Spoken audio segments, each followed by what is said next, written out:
And, if somebody's dealing with cravings, or I guess any habit, I don't know if this applies with any habit, but what can somebody do to overcome that problem of having cravings or food addiction?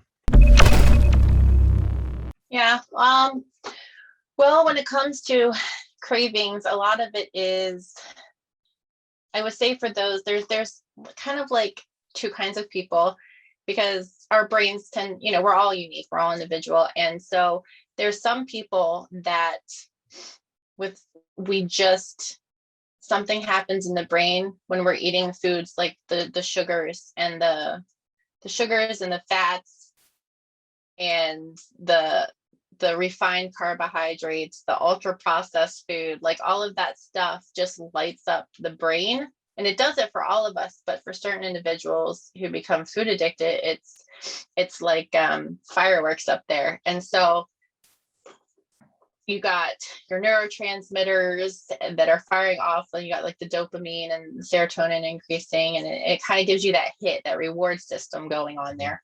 Yeah. And some people just get stuck in that, and like the longer that you are in that cycle, the more you're reinforcing those patterns in your brain with the addiction, the food addiction. And it's hard to get out of.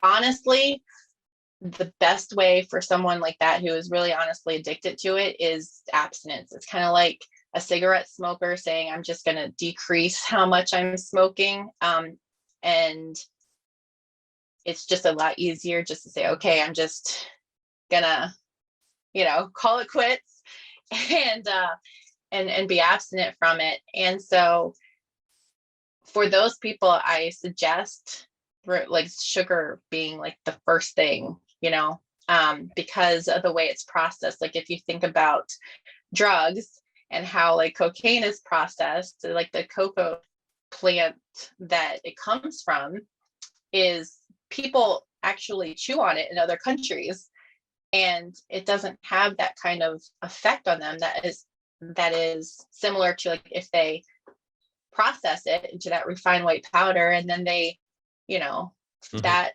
has a way stronger response. And so very similar is sugar. And so we are constantly feeding ourselves with these everything. It's in everything, really.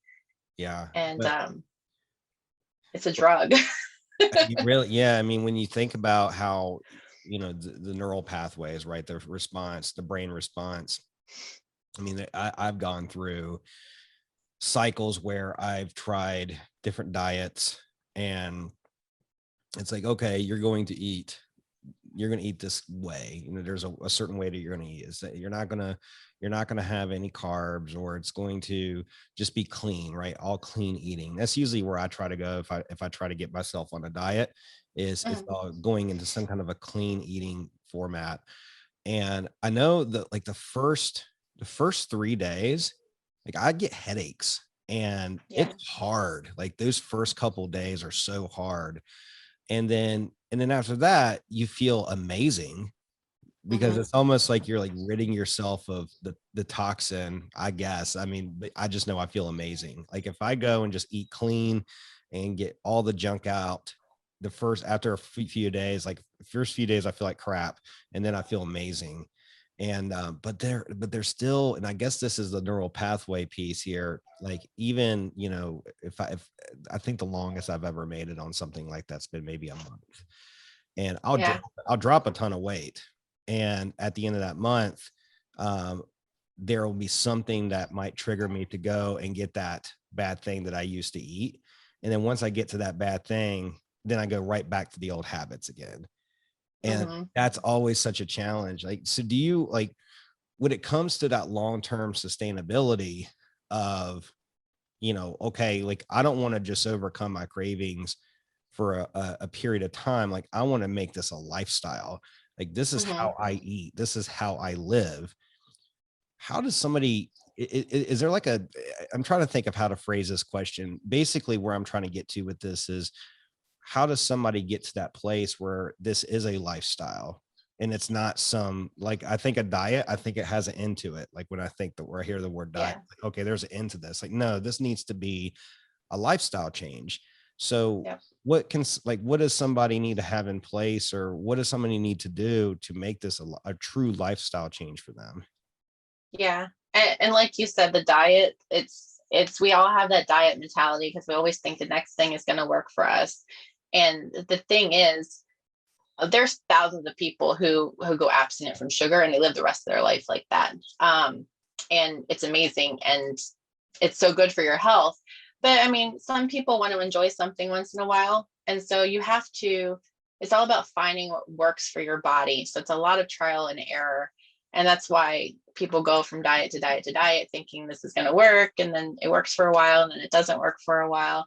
And it's because there has to be that shift from, I'm not doing this because I want to lose 20 pounds this month. And like, this is or the wedding's coming up that I need to look good for, or things like that. But it's the mindset shift really from to this has to be the lifestyle change. Like, this is what I want the rest of my life. And the real thing that changes that is like finding, the reason why we're doing it, because we have to have a strong reason for it. And a lot of people, it's not until their health hits rock bottom and then they're just like, wow, like I just had a heart attack and I need to change the way I eat now. And that triggers something in the brain. It's like, okay, now I know I need to make the change or I'm going to die. And unfortunately, like a lot of people are like that. I actually have family members who are diabetic and still like, eat the sugar and then inject the insulin shots and so what makes the difference, I think, between the people who make that shift is that they're working on that mindset and they're finding their reasons and they're practicing the self-care that they need to do, because it takes a little bit of work. We can't just say, oh, I'm going to focus on eating healthy, but then I'm never going to plan anything. Like I don't plan my days out or what I'm going to eat. And then you kind of don't set yourself up for success. And so if you set yourself up for the success, and I'm big on like planning stuff. I'm a little bit type A too, as far as like when it comes to planning things. And I know some people are really spontaneous but really to have that long-term success, we have to have that mentality, like, okay, what am I eating tomorrow? Like, what is my day going to look like? Do I have the food in my house that I need to have? Am I going to be going out? Do I need to pack a lunch? For